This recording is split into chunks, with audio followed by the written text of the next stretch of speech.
Hey guys, it's Jeff at Speed Industry, back here with you, working on the Supra. So it's been kind of hot here in Denver. I know some other places, especially in Speed Industry, back in Vegas, it's 100 some degrees. These cars have a tendency to heat soak pretty bad on the intercooler side. So today, we're gonna go through a quick time lapse of installing our Fluidyne heat exchanger. This heat exchanger is to actually cool the liquid that goes through the intercooler in the manifold to actually cool the air coming into your engine. So by cooling your air, you get denser air and make more power in the heat. So since it's hot outside, let's get started and get this installed.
Hey guys, I just wanted to stop.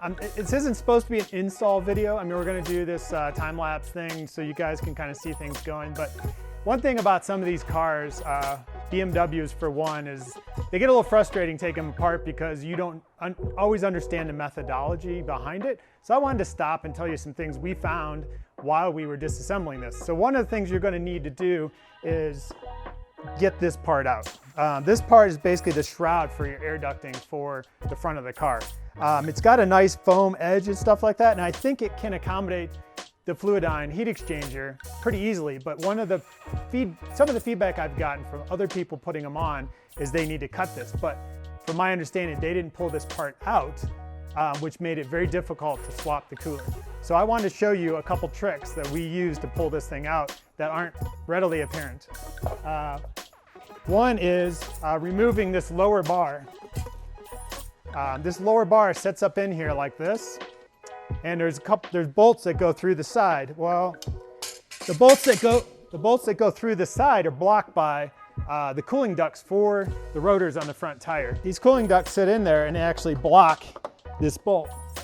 So the way from the front, when you're looking at it, it looks like this isn't going to come out to get everything apart. So what you do is pull the wheel off, pull the inner fender out, and actually there's a couple bolts back in here, and the duct actually pulls back this way, pulls it off of this duct right here. So then that loosens that part up.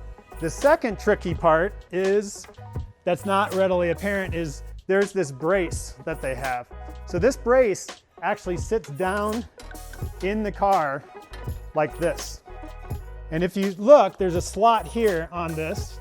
There's also slots on the side. So by taking the bolts out for this, and it's not super easy, but if you can muscle this over and you can drop this out, as soon as this is out, it falls to the floor. You have access to everything nice and clean and neat, and it's gonna give you lots of space to do this cooler without making any crazy cuts or slicing yourself up. So I'll be back when we're putting it back together.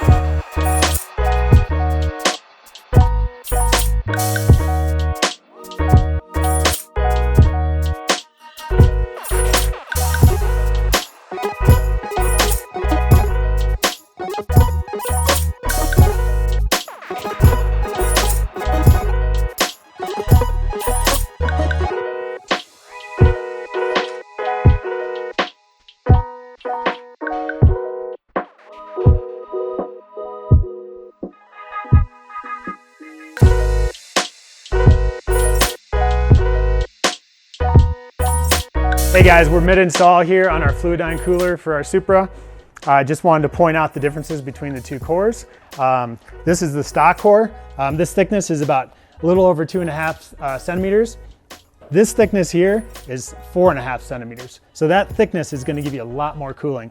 Also, if you look at the end caps and you look at the volume on the Fluidyne cooler, that's going to give you a lot more capacity. So as you have cooling surges and stuff like that, you're going to have that extra capacity sitting in the cooler of cooler fluid to help keep those spikes down in your system.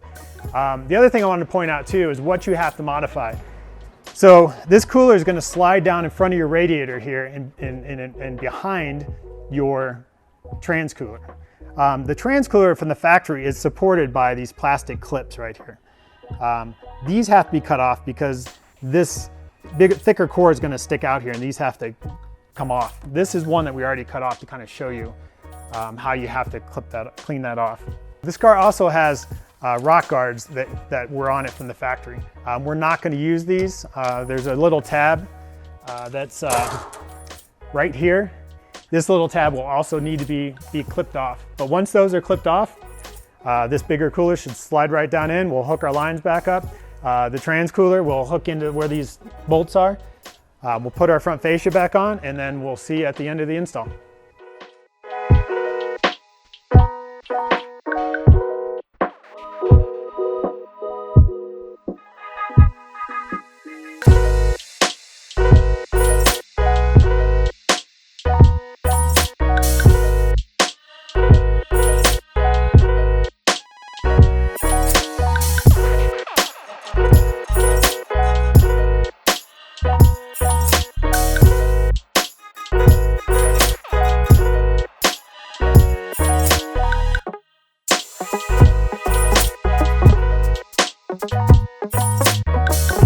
Hey guys, we just finished up the install. I plan on a good 3 to 4 hours for the home mechanic if you're taking your time.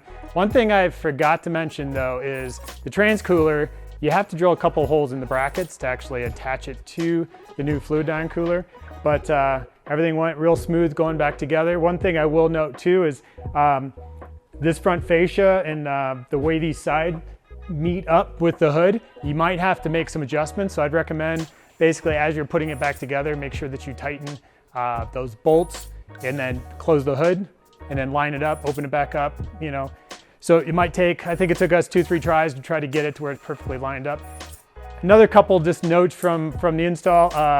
There's an ambient temp sensor in one of the ports down here. Make sure you plug that back in. It would not be fun to try to plug it back in at the end. There's also 2 connectors on either side.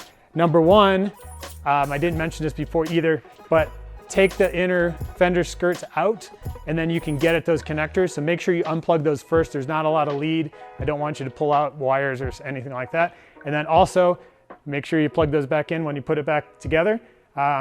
We're gonna go do some testing over the next week or so.